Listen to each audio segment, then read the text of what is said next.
Hartlike goeiedag. Ek begin vandag met 'n nuwe reeks oor die verhaal van Jesus daar in die sinagoge by Kapernaum waarvan ons lees in Lukas 4 vanaf vers 31 af. En ek wil die tema vanmôre maak wanneer Jesus opdaag. Nou daar in vers 31 staan hierdie woorde: Daarna het hy, dis Jesus, na Kapernaum toe gegaan, 'n dorp in Galilea, en die mense gereeld op die Sabbatdag geleer. Hulle was verbaas oor sy leer, want hy het met gesag gepraat. In die sinagoge was daar 'n man wat in die mag was van 'n bose, onrein gees. Nou ja, dit was vroeg in sy bediening, toe Jesus een Sabbatdag by die sinagoge in Kapernaum instap. Ongewone dinge wat nog nooit van tevore gebeur het nie, sou daardie dag in die sinagoge gebeur. Die rede is ooglopend. Die sinagoge het op daardie dag kerk geword, want Jesus het opgedaag. Hy was daar. Dit is die teenwoordigheid van Christus wat enige byeenkoms kerk maak. Niks anders maak 'n kerk nie. Nie 'n preekstoel, 'n kerktoring, die sing van mooi liedere, 'n Bybel op die kansel of selfs 'n preek nie.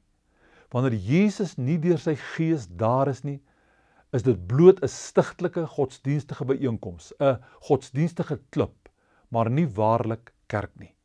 So was dit in die gemeente van Laodicea, daar in Openbaring 3 vers 20. Hierdie gemeente was besig met hulle gereelde liturgie, terwyl die een oor wie dit veronderstel was om te gaan, buite aan die deur gestaan en klop het om toegang te kry. Vir die vroom en regverdige Simeon, daar in Lukas 2 vers 27, wat jare lank in die tempel gebid het die tempel kerk geword die dag toe Josef en Maria met Jesus in haar arms by die tempel opgedaag het. Geen wonder Simeon het daardie dag, soos die Bybel gesê het, gelei deur die Gees na die tempel gegaan nie. Die hoogtepunt van enige erediens is nie noodwendig wanneer daar gepreek word of wanneer die sakramente bedien word nie. Die hoogtepunt is wanneer Jesus homself deur sy Gees openbaar. Wanneer mense hom ervaar en sy teenwoordigheid beleef.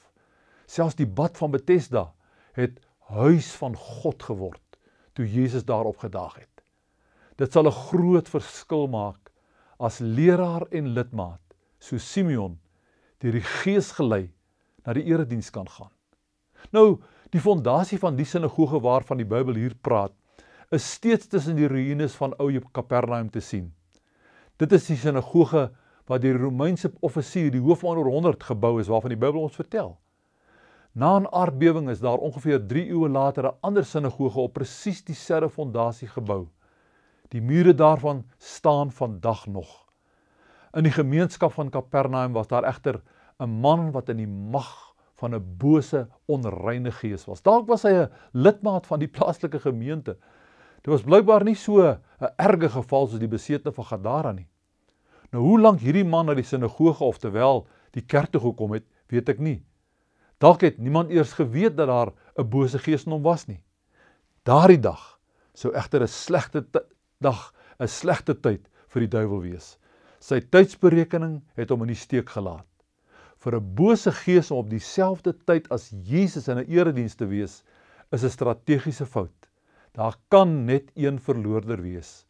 Toe Jesus die sinagoge binnekom, het die man in die mag van die bose, onreine gees begin skreeu. Die bose gees het homself openbaar. Nou moet jy weet, rituele, beswerings, akademiese bespiegelings of teologie maak duiwels nie bang nie. Al wat hulle kan ontmasker en hulle vas kan verbreek, is die teenwoordigheid van die krag van Jesus Christus. Ek wonder watter verskil dit sou maak as daar meer van Jesus in meer van ons eredienste en in ons lewe kon wees. Dis die soort bediening waarvan Paulus praat in 1 Korintiërs 2 vers 4. Nie deur geleerdheid en welsprekendheid nie, maar deur die kragtige werking van die Heilige Gees, het hy gesê. Kom ons vra die Here om ons hier in genade te betoon. Here, dankie dat enige plek kerk kan word wanneer U daar teenwoordig is. Ek begeer dat daar meer van Jesus in my lewe sal wees. Dan is ek meer as 'n oorwinnaar oor die mag van die duiwel.